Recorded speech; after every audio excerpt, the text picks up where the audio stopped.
జీవితంలోని పంచమహాభూతాల్లో ఐదవది అగ్ని. అగ్ని కాల్చివేస్తుంది, కానీ అదే వేడిమినిస్తుంది కూడా. అగ్ని అన్నిటినీ కాల్చివేసే మాట వాస్తవమే, కానీ మీరు ఎప్పుడైనా ఆలోచించారా ఈ అగ్ని తను ఎంతగా జ్వలిస్తుందో కదూ? అది ఎంతో ఉష్ణాన్ని సహించాలి కదూ? మనకి వేడిమినివ్వడానికి అది స్వయంగా జ్వలించిపోతుంది.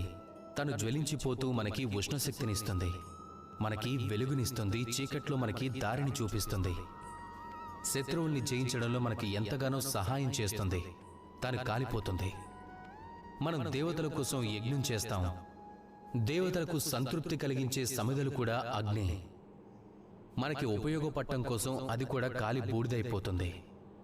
మనం కూడా అగ్నిలా మారినప్పుడే మనం కష్టాలని భరించగలం, ఇతరులకు సహాయం చేయగలం, వారి ఉన్నతి కోసం శ్రమించగలం. మన అనుకున్న వారి కోసం, బంధుమిత్రుల కోసం, కుటుంబం కోసం, తల్లిదండ్రుల కోసం, ఈ సమాజం కోసం మనం అగ్నిలా జ్వలించాలి. కాంతిపుంజంగా మారాలి, అందరికీ మార్గదర్శనం చెయ్యాలి, మన వెంట నడిపించాలి.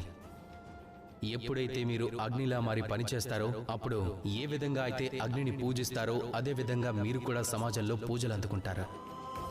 ఎలా అయితే అన్ని శుభకార్యాల్లోనూ, అన్ని పూజల్లోనూ, అన్ని యజ్ఞాల్లోనూ అగ్నిని గుర్తు చేసుకుంటారో, అలాగే మిమ్మల్ని కూడా గుర్తు చేసుకుంటూ ఉంటారు. ఎప్పుడైతే మీరు అగ్నిలా మారుతారో అప్పుడు నిజం నిప్పులాంటిదని ఎందుకంటారో మీకే అర్థం అవుతుంది.